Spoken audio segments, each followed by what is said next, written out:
magkano nga ba ang kita dito ng isang OFW sa South Korea?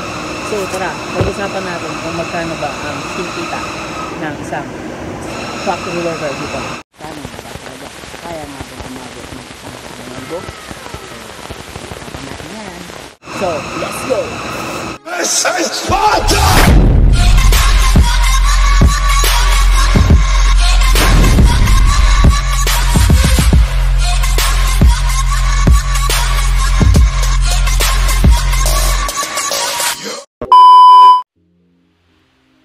Sa'yo mga kachinggo, nandito na naman po ang inyong lingkod, Shan Official, para magbigay ng konting kaalaman dito sa Korea.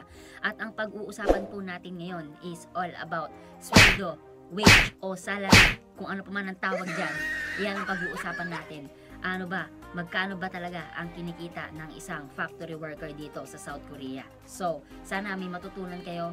Itong vlog na ginawa kong ito hindi ito para magmayabang o kahit ano pa man. So gusto ko lang i-share sa mga aspirant na KLT dyan na gusto makapag-work dito sa South Korea na pag-igihan nyo pa, mag-aral pa kayong mabuti at konting tiis lang, kaya niyan dahil naghihintay sa inyo ang inyong mga sadyang na magbibigay sa inyo ng magandang kinabukasan at syempre malaking sweldo.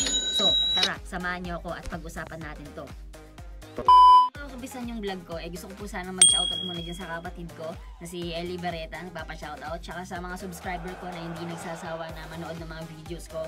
At sana huwag kayong magsawang sumuporta sa akin at sana dumami pa tayo, mga hindi pa nakakapag-subscribe dyan, mag-subscribe na po kayo para mas marami pa po tayong mapag-aralang magkakasama dito sa Korea. So yun nga, yung pag-uusapan natin is all about sahod na dito sa South Korea. So itong pag-uusapan natin na to, hindi ito para magmayabang na ganito yung kinikita ko dito sa South Korea.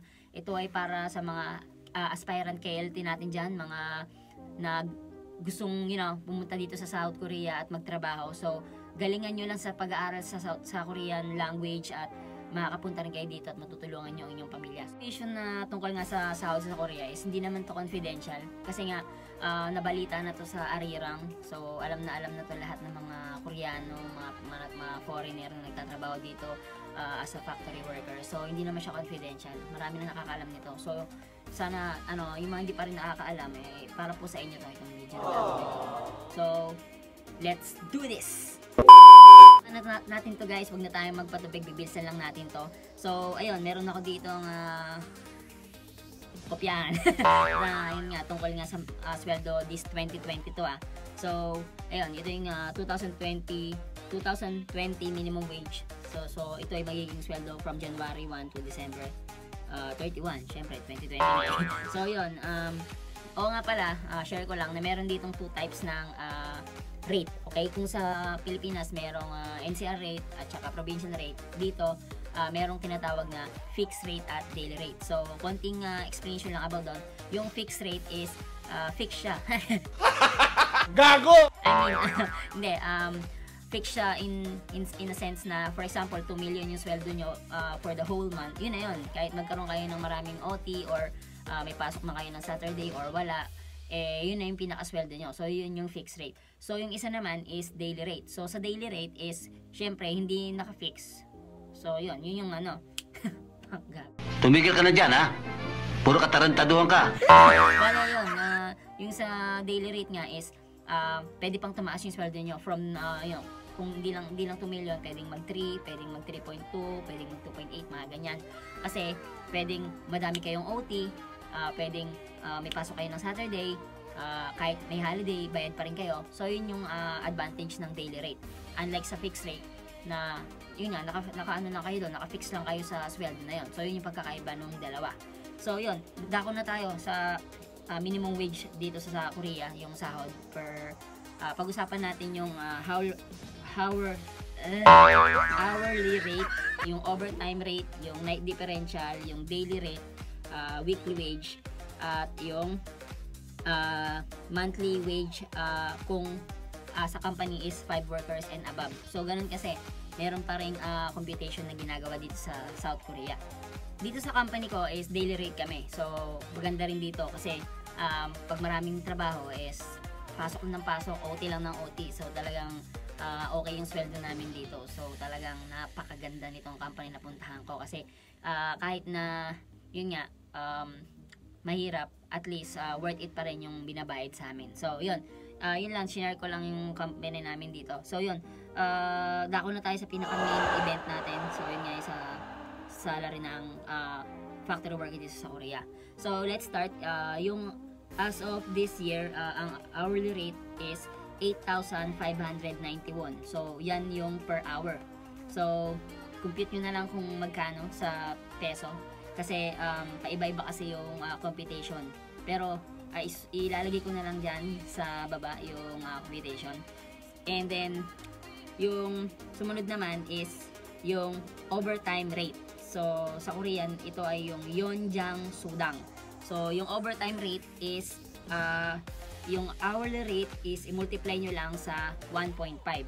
So yun yung kalabasan ng overtime rate, yun yung bayad. So ito nga, 8,590 times 1.5 is equals to 12,885 won. So yan yung overtime rate. And sumunod tayo dyan is yung Yagan Sudang. So yung Yagan Sudang, ito po yung night differential. So kung merong night shift sa company nyo is mag-a-apply to.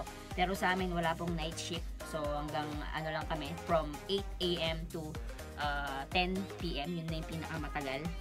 Pero yung pinaka-regular namin is hanggang 7 PM lang. So yung mga susunod pa doon is overtime na. Pero sabihin ko pa rin yung night differential. Yung Yagan Sudang is this year, ang bayad is ganun pa rin. I-multiply nyo lang yung hourly rate na 8,591 times nyo sa 0.5.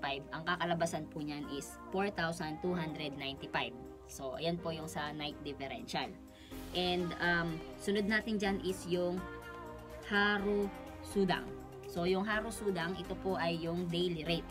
So yung daily rate naman, ganun nga, yung hour na 8,590 is i-multiply mo lang sa 8. So siyempre sa isang araw is ang minimum talaga na trabaho lang is 8 hours. So doon natin siya i-multiply.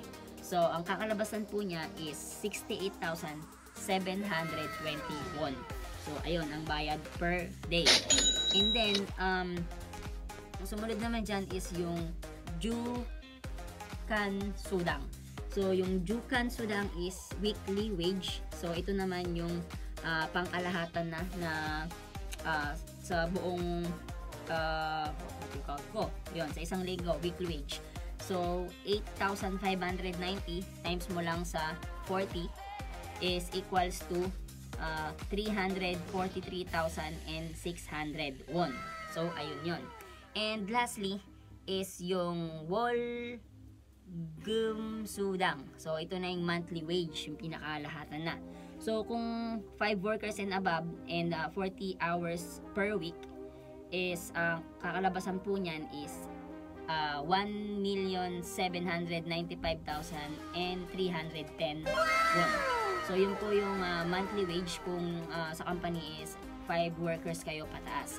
Pero kung mababa naman is may ibang computation kasi yan. So depende pa rin sa company. Pero itong binibigay ko po sa inyo is yung pinaka-standard. Kasi lahat naman ng company dito mostly is 5 workers pataas. So ayan po yung mga computation ng sweldo dito sa South Korea. So ayan po guys ang computation ng sahod dito sa South Korea. And magpapakita po ako sa inyo ngayon ng sample ng payslip. So syempre sa sweldo na yon na makukuha nyo per month is hindi nyo po makukuha ng buo yun. So syempre parang katulad din po yan sa Pilipinas, ano? Meron din po siyang mga taxes na babayaran at meron din po mga health insurance, mga ganyan. So ipapakita ko po sa inyo yung sample, okay? Hi! Okay. So ito po ang sample ng payslip. So sa una po ay may kita kayo diyang Gibbon Kim. Ito po ay may 1,670,000 won. At ito po ay sa English ay normal wage. Yan po. At sa baba naman po ay may makikita po kayong Yogin Sudang. So yung Yogin Sudang po is yan po ay route allowance. So pag-a-addin nyo po yan. So kapag pinag-add nyo po yan, lalabas po dyan yung 3,542,000 488 won. At makikita nyo po sa left naman is makikita nyo, yan po yung bayad po sa inyo ng company. So, yan po yung nasa left. At yung nasa right naman po, yan yung mga ikakaltas po sa inyo. So, yung sudokse po, yan po ay yung income tax. So, 147,110 won, yan po ang ikakaltas sa inyo. Sumunod po dyan is yung Jibang Sudekse. So, tax din po siya, yan po ay local tax. At sumunod po is yung Pukmin Yonggeum. Yan po parang ipon nyo po yan sa kumpanya. So, makukuha nyo rin po yan pag exit nyo sa Korea, pagtapos po ng work nyo. At sunod po dyan is yung Gyeonggang Buhom. So, ito pong Gyeonggang Buhom, alam ko po is, ito po is insurance. So, 114,421. So, total po ng maiuuwi nyo is 3,106,858. So, ang tawag po doon is yung Jadong Iche. So, bakit po 3,106,858 won na lang? Kasi kanina, di ba, nakita nyo na nasa 3.5 dapat, 3,500,000 something. Pero bakit 3,100,000 na lang? So, dahil nga yan, dun nga sa sinasabi ko sa inyo, yung nasa right, yung mga tax po na ikakaltas sa inyo. So, kung yung total po lahat ng mga pinagtrabahuhan ninyo is nasa 3,542,488 won, for example, makakakaltasan pa po yan ng mga sudokse, ng Jibang Sudekse, yung Pukmin, at saka yung insurance. So, ang makuha nyo po or papasok po sa inyong card ay yung Jadong Iche na 3 million something. So, kayo na pong mag-compute niyan kasi po iba-iba po ang palitan ng won to peso. So, ayan po ang magiging sweldo nyo per month. So, ayan po ay sample lamang. So guys, yan na po nagtatapos ang ating vlog for today about wage, salary, or sahod dito sa South Korea.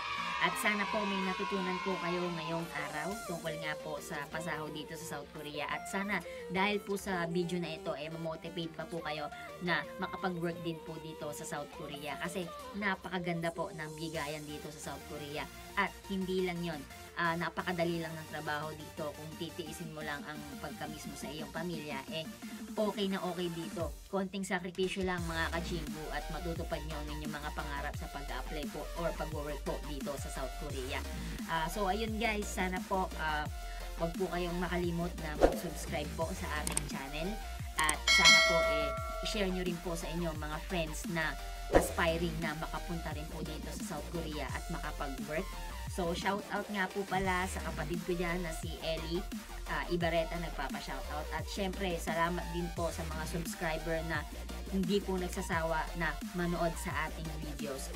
At sana po, wag po kayong magsawa at magbibigay pa po tayo dito ng marami pang mga informasyon tungkol sa Korea.